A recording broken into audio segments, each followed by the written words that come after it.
অনেকদিন ঘরের কথা পরকে জানাননি চিত্রনায়িকা পরীমণি। তবে সম্প্রতি পুরনো কাসুন্দি ঘেটে বরাবরের মতোই সৃষ্টি করেছেন রহস্য। অভিনেতা রাজ গিয়েছিলেন পরীর বাসায়। এরপর নায়িকার কিছু কথা এবং ফেসবুকে দেওয়া পোস্ট নিয়ে তৈরি হয়েছে ধোঁয়াশা। এসব দেখে শুনে নেটিজেনদের একাংশ ভাবছে রাজ হয়তো যাননি পরীমণির বাসায়। আরেক দল মনে করছে সাবেক এই দম্পতি হয়তো মিলে যাওয়ার চেষ্টায় আছেন। আলাদা হওয়ার পর মুখ দেখাদেখি বন্ধ ছিল রাজপরীর। তবে সন্তান পুণ্যের জন্য এই দুই তারকার সম্পর্কের সুতা পুরোপুরি ছিঁড়ে যায়নি।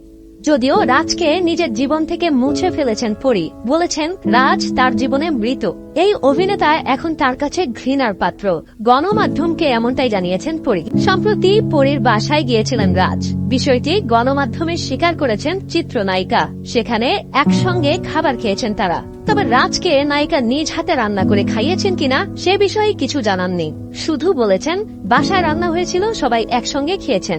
কিছু প্রয়োজনীয় কাগজপত্র নিতে নায়িকার বাসায় গিয়েছিলেন অভিনেতা, এমনটাই জানিয়েছেন পরী। পরীর বাসায় যাওয়ার বিষয়ে বরাবরের মতোই মুখে কুলুপ এঁটেছেন অভিনেতা রাজ। অন্যদিকে শনিবার পরী ফেসবুকে এমন একটি পোস্ট দিয়েছেন যা দেখে নেটিজেনরা ভাবছেন রাজকে রান্না করে খাওয়ানো তো দূরের কথা, অভিনেতাকে বাড়িতেই ঢুকতে দেবেন না পরীর দারোয়ান। পোস্টে রাজের নাম উল্লেখ না করে পরী লিখেছেন, যাকে আমার বাসার দারোয়ানি গেটে অ্যালাউ করবে না সে স্বপ্নে আমার রান্না খায়। ভক্তদের ধারণা রাজকে ইঙ্গিত করে পোস্টটি লিখেছেন নায়িকা। রাজ কি পরীর বাসায় গিয়েছিলেন নাকি যাননি, এ নিয়েই তৈরি হয়েছে ধোঁয়াশা। পরীর স্ট্যাটাসে দ্বিধায় পড়েছেন ভক্তরা।